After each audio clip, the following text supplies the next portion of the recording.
Tsaka na lang silang nagpakilalang mga parak nung isa na sa mga kasama nila na sapak. Walang uniforme at nakamaskara lang lahat. Walang Mirandang binasa, basta-basta lang agad. May sikat na hotel at ang Hindi binasahan ng Miranda Rice, no? Shit. Napaka-unjust ng mga pinagagawa pala sa kanya dun, no? Naka-civilian pa, no? Dang, pare. Hindi din siya parang raid kasi siya pumunta dun, eh. Set up talaga yung nangyari.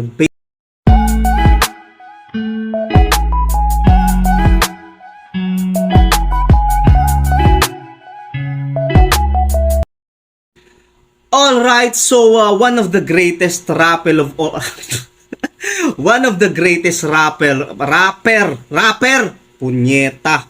One of the greatest rappers of all time, or arguably the greatest in Philippine history, Looney, by the way.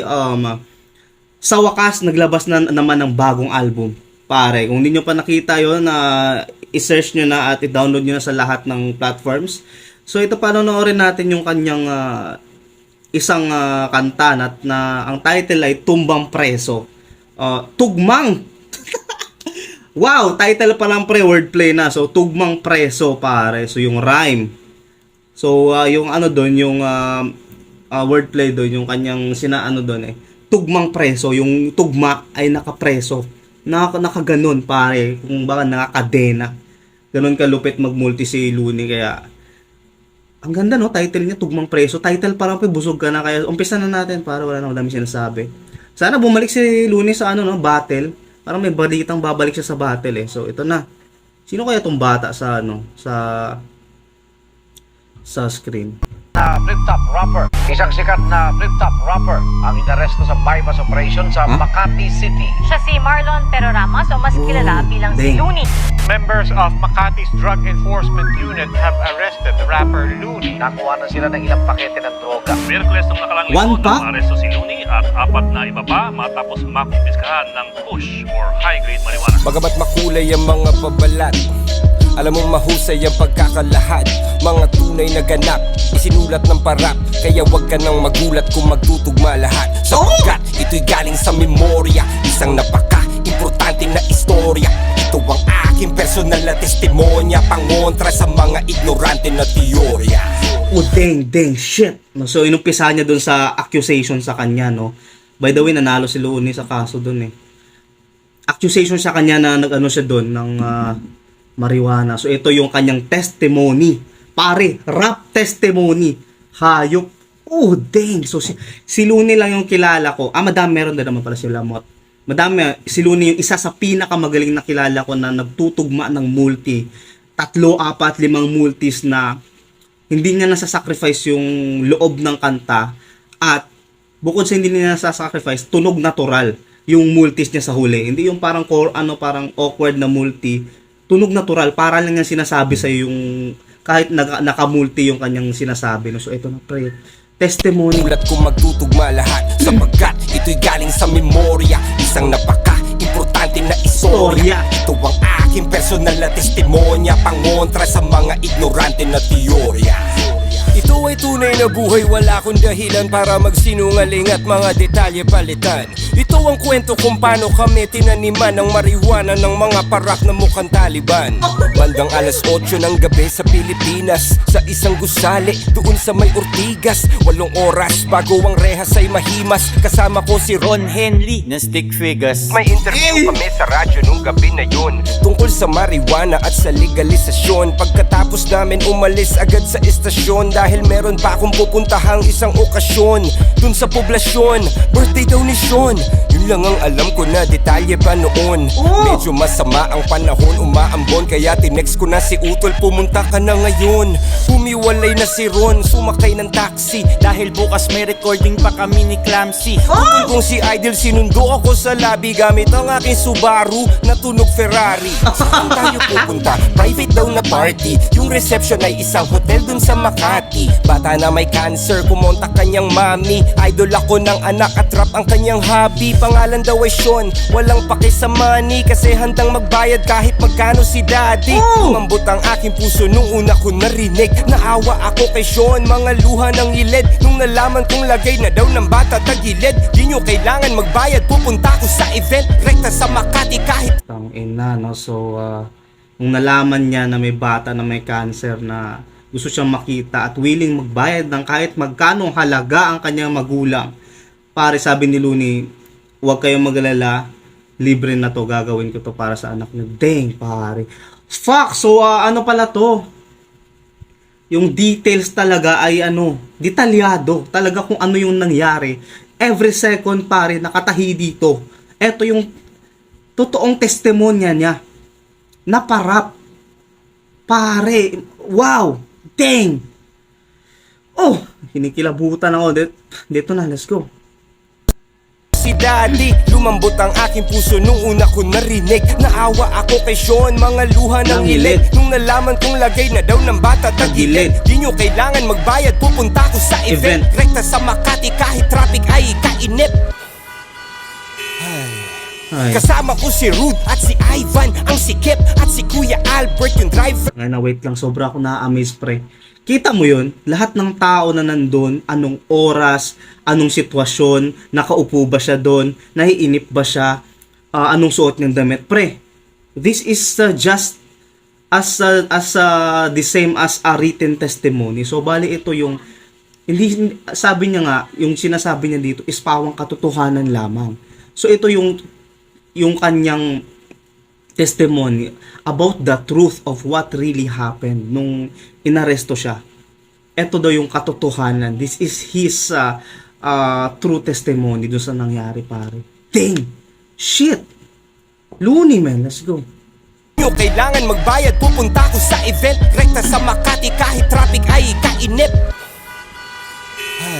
Ay. Kasama ko si Rude at si Ivan, ang sikip at si Kuya Albert yung driver kong mabait. At saka si Idil, aking manager at kapatid na merong thalassemia, isang kakaibang sakit. Kailangan niyan lagi salinan ng dugo na pantawid. At dahil malapit lang sa hotel yung Makati Med, sumabay na lang siya sa amin para mas makatipid. Sabay ka na, Ay, nag-rap! Yung katabi ko sa backseat, si Rude Boy at si Ivan. Documentation, security at hype man. Balay siksikan kami sa aking chikot. Wag malikot! Tatlo kaming mga lalaki sa likod. Pagdating sa Makati, sakto lang yung timing. Nag-text na rin yung mami at nagsabing nag-start na daw yung party, sa basement daw yung parking. Salamat sa pagpunta, pasok lang kayo darling. Pagbaba ng kotse, hinanap ko yung main floor. May nagpalitrato sa tabi ng elevator. Idol, pwede favor, baka pwede magpa-picture, kasi idol na idol ka talaga ng anak ko na grade 4. Nag-selfie kaming dalawa sa kanyang razor, tapos tinutok sa akin yung baril ni Terminator. Pero bilang narrator, lagyan natin ng flavor para di masyadong halata yung trauma ko na major. What the fuck? Dang, pare. So major trauma na yung yung eksaktong pangyayari na to dito sa banda na to. Tinutukan siya ng baril na. Tangina, sa tunog ng mga sinabi niya ngayon lang, ang nakukuha ko sounds to me like parang set up. Opinion ko, parang set up yung eto, judging by just the situation that he's rapping right now. Tunog set up, pare. Tunog set up, pinapunta siya doon. Tapos pagpunta niya, may nagpa-pick dito kasi ganun daw, idol daw siya, ganyan. Tapos biglang may nakatutok ng baril. Di ko alam yun, na pinapunta pala siya sa isang lugar. Tapos pagdating niya doon yung mga parak, pare. Tang ina. Tapos kakasabi niya lang, medyo masaktan ako doon na para lang hindi niya medyo may wordplay niya dito. Yung mga bagay-bagay, hindi niya dinirect ang pagkasabi kung ano mismo yung yung police mismo ba ganon, baril mismo. Sabi niya medyo niya lang daw i-light niya kasi para di halata na meron siyang trauma. Kasi pag may trauma ka, mahirap sabihin yung eksaktong mga ganyan kasi nga nagpa-flashback yan sa iyo So for Looney to make a song about it and say these things, pre, this is the first step para mawala yung trauma na yun. So, big up sa'yo, idol. Master, napakalupit mo, Master Looney. Pero, di ko mapigilan, medyo nasaktan ako doon. Mahirap to pre, pero he did it, man. Let's go. 4. Nag-selfie kaming dalawa sa kanyang razor, tapos tinutok sa akin yung baril ni Terminator. Pero bilang narrator, lagyan natin ng flavor para di masyadong halata yung trauma ko na major. What the fuck? Nakakagulantang sang katutak ng ninja cap sa amin ng tumambang. Parang Wu-Tang Clan, lampas 10 lumabas sa van. Pasensya na idol, napag-utusan lang. Humakbang paatras at wala nang nagawa. Tinutukan ng bereta sa mukha, pinadapa, pinusasan, pilit pinapatingin sa baba. Mga bulsa namin isa-isa nilang kinapa. Akala ko kidnap for ransom ang sadya, o kaya baka prank lang to na malala lang hiya. Dapa! Kamay sa likod, hindi sa baba! Dapa sabi! Nakadapa kami habang napapanood ang aking utol na kasalukuyang nakabukod. May tinabi silang kahon, malakas kanyang kutob na meron tong mga lamang kontrabando sa loob. Tsaka na lang silang nagpakilalang mga parak nung isa na sa mga kasama nila na sapak. Walang uniforme at nakamaskara lang lahat. Walang Mirandang binasa, basta-basta lang agad. May sikat na hotel at ang Hindi binasahan ng Miranda Rice, no? Shit. Napaka-unjust ng mga pinagagawa pala sa kanya dun, no? Naka-civilian pa, no? Dang, pare. Hindi din siya parang raid kasi siya pumunta dun, eh. Set up talaga yung nangyari. Based dito, ha. Dang. Di binasahan namin na Miranda Rice, you have the right to remain silent. Anything you say will and can and will be used against you. Dang! kapag takay. Maraming CCTV, lahat nakapatay. Wala man lang bodycam na nakalagay. Kahit kuha man lang ng cellphone gamit kamay. Sabi daw ng pulis siya, sakin daw nakumpiska. Pero di makumpirma, kasi walang kahit ni isang saksi na pumirma. Walang video ng palitan magmula nung umpisa. Kung under surveillance pala, dapat may footage ka. Diba? Oh! Dang! Oh, shit! Oo nga! Dang! Oo nga, pre, kung under surveillance ka for how many weeks, kasi hindi naman yan nagtitake lang ng isang araw na na bantayan ka o parang may spy na magano sa'yo. Kung under surveillance ka, under the microscope ka, dapat merong footage. Diba? At least isang video or kahit short video, 1 minute video, wala. Kahit TikTok video, pre, wala. Oo nga, wala akong naalalang may nakita ako sa main media sa na may actual na footage na galing sa kanya yung droga. Man! Then, kung under surveillance, dapat may footage ka. Pare! Man, let's go! Walang kahit ni isang saksi na pumirma. Walang video ng palitan magmula nung umpisa. Kung under surveillance pala, dapat may footage ka. Diba? Kung under surveillance pala, dapat may footage na. Kung normal na tao, nagpa-viral pag nahuli siya, paano na lang kaya kung si Looney pa? Nung nasagot ko yung pideya at aking kinundi na Oh man, dang, that was a rhetorical question, pero punyemas pre, grabe, bigat talaga, talino talaga nito ni Looney pre.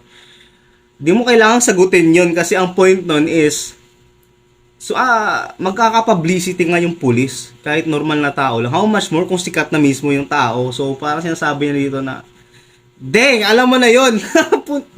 Wait, man. pala, dapat may footage na. Kung normal na tao, nagpa-viral pag nahuli siya, paano na lang kaya kung si Looney pa? Nung nasagot ko yung pideya at aking kinundi na, mga ulo nila biglang nagkaroon ng bumbilya. Para ma-promote sa pwesto, ako ang pinuntirya ng mga ninja cops na gustong magbida-bida. Diba? Bigla silang nakaisip ng ideya, kasi napanood nila yung live ko sa pideya. Nung binan nila yung kantang Amats dahil sa tema, pero Maria Hiwaga ni Sasa, walang problema. Ang punyeta, talamak na ang taniman. Ang daming ganyan eh. Ang daming mas malala pa eh. Mismong sinasabi sa kanta na magmariwana tayo tuwing gabi, shabu. Ganon nga mismo yung tema nila na parang talagang sinasabi nilang tara pre, hit tayo ng mga halaman na yan, mga na yan. Yung kay Looney nga pre, may wordplay pa yun, may sining pa yun. 'Di ba? Napaka-bias talaga ng mga putang inang to eh. Ang dami-dami. Kunwari, merong sikat na kagaya nung kunwari, sino ba yung binash? Yung si Parokya ni Edgar, yung si sabi do yung silver tooth do, nakakabastos do, ganyan-ganyan. Putang ina, ang dami dyan, sabing, magkantutan tayo sa ganyan, yung suso mo, pisilin ko, laplapin ko yung tapos silver tooth pre, inis kayo. Napaka-bias man nakakainis eh. Men, Looney, let's go, bro. Let's go, master. Nila biglang nagkaroon ng bumbilya para ma-promote sa pwesto, ako ang pinuntirya ng mga ninja cops na gustong magbida-bida. Dang. Demanda mo yung mga punyeta na ng ideya kasi napanood nila yung live ko sa Pidea nung binan nila yung kantang Amats dahil sa tema, pero Maria Hiwaga ni Sasa walang problema. Aba punyeta, talamak na ang taniman, bypass daw kaso bakit parang madalian? Di ba dapat pinaghahandaan yan at kalimitan? Minaman mananang malayuan malapitan. May mga kamera na nakatago sa pagitan, kaya medyo weirdo kasi walang video ng palitan. Nakala ko ba bypass to? Putang ina, di ba? That makes sense. That makes sense, pre. Napakasimple ng ni Looney dito. Napakasimple ng argument niya eh. Kung minaman-manan, bakit walang video? Di ba? Napaka-accessible na ng technology natin ngayon. Pre, kahit GoPro pa yan, kahit siguro yung 3310, pwede mong videoin yan. Walang video, pre! Dang! Na malakihan, nakakapagtaka lang kaibigan. Gusto mong maintindihan at mabatid, gamitin mo lang ang sentido kumon kapatid. Para sa 100,000 magpapakaastig, kayang-kaya ko yung kitain ng triple 1 gig. At kung pusher man ako na sinasabi nilang weed, bakit naman ako pa mismo maghahatid? Hindi nga ako lumalabas ng bahay tsaka beat. Hira mo makita sa kalsada tumawid. At bakit ako magbebenta sa di ko kakilala? Kung sa eksena ko ay maraming nagmamariwana, bakit ko papahirapan ang sarili ko habang sinusugal ang karerang matagal kong pinagsikapan? Bakit isasama ko pa yung kapatid kong may karamdaman at cameraman para mag-vlog ng kaganapan? Tangina, dang! Shit! Looney is spitting facts right now, pare. 'Di ba nagtutugma yung mismong details niya nung una na nag-umpisa, 'di ba? Sabi niya dito sumakay kami, kasama ko si ganito. Tumugma siya dito sa point niya. Kasi nga when the things you're saying is facts. When the things that you are saying are facts, you can never twist that fucking shit. Kasi ang totoo ay totoo. 'Di ba? Magtutugma yan, magbabind yan. Dang, Master Looney. Shit, let's go, pare. Mamariwana, bakit ko papahirapan ang sarili ko habang sinusugal ang karerang matagal kong pinagsikapan? Bakit isasama ko pa yung kapatid kong may karamdaman at cameraman para mag-vlog ng kaganapan? Walang saysay na mga paratang pawang haka-haka lamang para pangalan ko ay urakan. Alam ko meron akong mga paa na natapakan, Mga putang ina talaga nito, mga putang inang to eh, di ba? Excited na ako noon, pre, magkalaban si Looney tsaka si Oxymiron ng Russia, pre. Sinira nyo, mga putang ina nyo. Tang ina to, mga putang inang to. Sayang talaga yun, man. Ang ganda-ganda na ng pangalan ni Looney. Tapos biglang, shit, man. 100% I believe Looney in this shit. Kasi, napaka-basic lang eh. Bakit niya sasama yung kapatid niya kung katarantaduhan niya naman yung gagawin niya, di ba? Di ganyan kabobo si Looney, man. Iva-vlog niya pa yung what the fuck, man, bro? Can you imagine that shit, pre? Napaka-basic, magigets mo agad to eh. Para mag-vlog ng kaganapan, walang saysay na mga paratang pawang haka-haka lamang para pangalan ko ay urakan. Alam ko meron akong mga paa na natapakan, ngunit di ko yun sinasadya. Ako ay tao lamang, pinaglaban lang ang paglikha ng merong kalayaan. At kung yun ay masama, yun lang ang aking kasalanan. Dang! What the fuck, man? That's the end? Yun na, tama na yun. Ang ganda ng ending na yun, pare. Putang ina mo, grabe nga. Parental advisory nga to. Puta. Authorities seized 15 packs of high-grade marijuana from Peromas. The rapper is denying the allegations against him. He says he may have been framed. 15 packs. Ano ba, isang pack lang kanina? So, what the fuck? Pero nanalo si Looney sa kaso na to eh. So, I don't care what... Pero men, malaking impact din yun sa pangalan ni Looney. Kinikilabutan pa rin ako, putang ina. Grabe yun. Oh, nanindig yung balahibo ko. Makita ba sa camera yan? Ay, hindi, bulok yung camera ko, pre. Alam mo yung parang may chocolate hills na maliliit. Ngayon lang ako nagkaroon ng ganito sa kahit kailan kung nanood or nag-react sa channel na to. 500 video na yung nanood ko ngayon lang. Kasi iba to Totoo to, pre. Tsaka testimony niya to. Lahat ng sasabihin niya dito ay tamang katotohanan based on his POV, no? Based on the facts that he knows. Hindi siya magsisinungaling dito, may mga pinangalanan siya dito eh. Oras ng kaganapan, saan siya doon, nakaupo ba siya, sino kasama niya. Sobrang specific nun para magsinungaling, pre. I believe in Looney in this shit. Buti na lang naki-free Looney talaga ako nung time na yun eh. Dati wala akong pake kahit tulak siya totoo nun eh nung free Looney. Di ba merong ganun? Kahit alam kong may possibility ng nagtulak siya nung wala akong pake. Parang sabi ko may second chance naman yung tao. Pero ngayon pre, lalo na ngayon. Tangin na justice na ngayon yung sisigaw ko. Justice for Looney. Mga putang inang yun. Dapat masibak yun. Dang pare, let's go. Master Looney. Dang. This is not just art, this is beyond that shit. This is personal shit, pare. So yun lang, men. Mag-subscribe kayo kung mahal niyo si Looney, yun lang. Kasi madami yun sa channel na to. Papapanood natin lahat yan. Fuck, bro. Comment pa kung ano gusto panoorin nyo. Curse PH, man. Let's go, Looney.